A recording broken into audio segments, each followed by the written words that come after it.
Ô, Cabedão, queria abrir um debate a respeito do elenco do Cruzeiro aqui, porque ontem eu tava pensando, enquanto eu tava assistindo o jogo, no segundo tempo em especial, acho que o Cruzeiro teve uma queda grande no segundo tempo, depois que o time se cansou e principalmente depois que precisou mexer, algo que a gente já falou várias vezes aqui. Quantas vezes a gente já falou dos jogos onde o Cruzeiro precisou mexer no time, mexeu e o time piorou. E pensei em abrir esse debate porque acho que o Cruzeiro está passando por um processo inverso ao do Atlético nas avaliações. O que eu quero dizer com isso? Ontem a gente estava falando aqui de muitas críticas a respeito do elenco do Atlético. Que o elenco do Atlético seria muito ruim, seria insuficiente e tudo mais. Algo que eu discordo, a gente teve esse debate aqui ontem.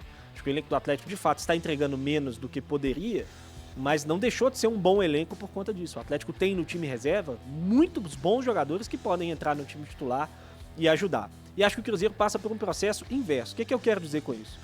O Cruzeiro foi comprado por um novo dono que tem muito mais disposição a investimento do que o anterior, que é o Pedrinho em relação ao Ronaldo.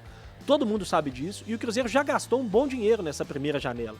O Cruzeiro fez altos investimentos nessa primeira janela. Mas foi o primeiro passo de um processo que o Cruzeiro vai ter que passar para chegar onde ele quer chegar, que é disputar os títulos em pé de igualdade aí, como Flamengo, Botafogo, Palmeiras, Atlético, etc. O Cruzeiro só deu o primeiro passo. O Cruzeiro teve uma pequena melhora em alguns setores do time, mas, repito, foi uma pequena melhora. E acho que o Cruzeiro já tem sido tratado como um time que já deu esses 10 passos que ele vai precisar dar para chegar onde a gente imagina que ele vai chegar. O que eu tô querendo dizer com isso? O elenco do Cruzeiro ele é ruim, cara. A posição que o Cruzeiro tá na tabela do Campeonato Brasileiro, ela é condizente com o elenco que o Cruzeiro tem, ou ele é até melhor do que o elenco que o Cruzeiro tem. O Cruzeiro está à frente de times com elencos melhores que os dele. Mesmo com os investimentos feitos no meio do ano. Mesmo com os investimentos feitos no meio do ano. Eu acho que o Cruzeiro tem um elenco pior do que o Bahia, acho que o Cruzeiro tem um elenco pior do que o Corinthians, acho que o Cruzeiro tem um elenco pior do que o Atlético, acho que o Cruzeiro tem um elenco pior do que o Grêmio, que o Cruzeiro enfrentou ontem. E aí vou exemplificar isso. O Cruzeiro cansou ontem no segundo tempo, o Fernando Diniz precisou mexer, e as mexidas do Fernando Diniz para tentar ganhar o jogo foram Japa, Kaique Kenji e Tevez. Dois jogadores que acabaram de subir para o profissional. E o Vital no finalzinho. E o Vital já nos minutos finais, porque o Lucas machucou. Mas dois jogadores que acabaram de sair do sub-20, que estão dando os primeiros passos no profissional, e um jogador que deu os primeiros passos no profissional na reta final do ano passado, se machucou e jogou pouquíssimo esse ano. O Grêmio, que está na zona de rebaixamento, tirou do banco ontem o PP, que eu acho um volante muito bom para ser reserva, já com 5, 6 campeonatos brasileiros nas costas. Tirou o Pavon, que é um jogador de Copa do Mundo, e tirou o Diego Costa, que é um jogador de Copa do Mundo. Segundo Rafael Miranda, é o maior centroavante de todos os tempos. É mesmo, verdade. Inclusive ontem, vou falar um negócio sério com os senhores, viu? E ainda teve Edenilson e Monsalve. Ainda teve Edenilson e Monsalve, que é um ótimo jogador também. Monsalve é bom jogador. Então, assim, o elenco do Cruzeiro, cara, continua com muitos problemas. O Cruzeiro não tem um centroavante. O Lautaro não é centroavante e é o único jogador que pode fazer essa função no elenco do Cruzeiro hoje.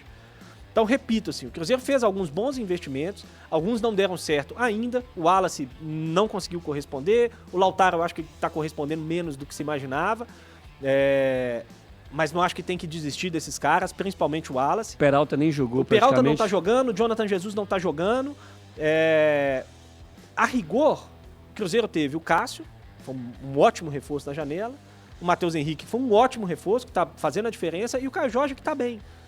Mas a rigor o Cruzeiro não deu esse salto que muita gente imaginou que o Cruzeiro fosse dar nessa janela do meio do ano. Um pouco por falta de adaptação e um pouco porque não tinha como mesmo dar esse salto todo com 3, 4, 5 contratações. Ou porque a nossa avaliação também foi otimista. Mas é isso, eu acho que atletas. O discurso da diretoria de que o Cruzeiro agora mudou, agora é pra brigar por tudo, e não é ainda. Acho que vai ser, acho que pode ser. Sabe quem é a culpa disso tudo? Do Seabra. O Seabra colocou o Cruzeiro num patamar que deu muita expectativa pro torcedor do Cruzeiro. E aí, quando veio o Wallace, Matheus Henrique, achou que Cássio, pudesse melhorar ainda mais, Lautaro, você tá com um time brigando no G4. Com tecnicamente um time que não é tão bom. O treinador criou essa esperança, né? Você investe 150 milhões. Aqueles jogadores com o treinador Seabra criou uma expectativa muito grande. Você investe 200 milhões. Foi 200 milhões? 200 e poucos milhões. 200 milhões. É claro que o torcedor vai esperar que o time de quarto, quinto vai passar para segundo, primeiro. Só que a coisa não aconteceu. Então a culpa, grande parte dessa culpa é do Seabra, que deu uma... iludiu o torcedor. O Seabra, ele virou refém do próprio sucesso. É isso, exatamente. Mas é impressionante como, de fato, alguns jogadores, eles não deram liga, né? Por exemplo, eu vou citar aqui o Lautaro, que ontem, inclusive, quebrou todas as bolas que foram nele, tá? Impressionante como ele não jogou bem. Fora de posição, né? Aí tem essa situação que ele jogou como um centroavante, né? Mas enfim, né? A gente depois discute essa situação em específico. Mas a memória do torcedor do Cruzeiro, quando a gente fala de Lautaro, são os gols que ele fez no Corinthians pela Copa Libertadores. Contra o Corinthians, né? Contra o Corinthians, os gols que ele fez, o jogo que ele fez, a decisão, inclusive, da Copa Sul-Americana, pelo Del Valle, contra o São Paulo. É isso que tem na memória do torcedor, bons desempenhos, né? E aí a gente pode voltar em um jogador, por exemplo, que já estava aqui, que era o Barreal. Gente, o Barreal, no primeiro turno do Campeonato Brasileiro, ele foi extremamente irregular. Extremamente irregular. A queda de produtividade dele foi um negócio assim assombroso. É claro, ele sofreu um pouquinho ali com lesão, um pouquinho ali com parte física e tal, mas a queda de desempenho dele também foi um negócio absurdo, né? O Wallace todo mundo achou que ia chegar aqui, ia ser o dono da 5, no caso dele a 20, e o Romero ia comer banco. O Romero ia comer banco, gente. Então, acho que sim, houve um certo otimismo por parte do torcedor do Cruzeiro, por parte da imprensa. Talvez a gente tenha errado ali em uma avaliação ou outra, mas também tem o outro lado, Gris. Por mais que a gente esteja falando aqui de um elenco que não é isso tudo que talvez tenha pintado no meio da temporada, o Cruzeiro não pode vencer só 2 em 10. Não, esse é o ponto. Esse é o ponto, né? O Seabra fez um trabalho extra classe e tal, deixou o Cruzeiro ao término do primeiro turno na 4ª posição. Excelente. Mas esses últimos 15 jogos do Cruzeiro, principalmente nesse retorno do Campeonato Brasileiro, é um negócio escandaloso. É um negócio que a gente não pode aceitar e normalizar, né? Acho sim que o elenco ele foi superestimado em dado momento, mas a equipe também deveria ter rendido um pouco mais do que rendeu até o momento. Eu concordo com a sua análise e acho sim que o elenco do Cruzeiro ele tem problemas bem graves, né? A gente está falando aqui da zaga do Cruzeiro formada por Vidalba, João Marcelo e o primeiro reserva é o Zé Ivaldo, né? Que são zagueiros legais, interessantes para ter no grupo, mas vamos falar a verdade aqui, gente. Não são zagueiros para serem titulares do Cruzeiro, não. O que eu tô dizendo, assim, o que eu quero dizer é porque é o seguinte... Ou dos sonhos do torcedor, no caso. É óbvio que tem alguns jogadores que, em determinados momentos, ou que, nesse momento, estão jogando menos do que podem. Acho que o William, por exemplo, pode jogar melhor do que vem jogando, o Marlon pode jogar melhor do que vem jogando, o Matheus Pereira teve uma queda recente de rendimento, ontem acho que fez um bom jogo, mas, em geral, ele pode jogar melhor do que vem jogando. O próprio Gabriel Veron, acho que pode ser um jogador mais participativo, jogar um pouco melhor do que vem jogando.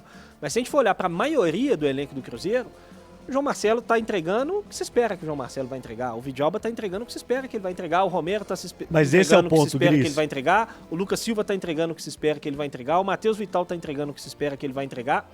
O elenco é esse, cara. E o que ele vai entregar Cássio, Matheus Henrique. Mas esse é o ponto. Quando a gente fala principalmente dos zagueiros, né? Do Vidalba e do João Marcelo, e o próprio Lucas Silva também, vamos colocar no bolo, são jogadores que a gente espera que esteja no grupo. São jogadores que estarão ali à disposição do técnico quando precisarem. Mas, por exemplo, para uma eventual mudança de temporada, troca de temporada, são jogadores que não podem ser titulares do Cruzeiro, pelo tamanho do investimento que está sendo feito. Entende o que eu quero dizer? Não são jogadores que brilham ou saltam aos olhos do torcedor do Cruzeiro que sonha com uma coisa muito maior do que está acontecendo neste momento.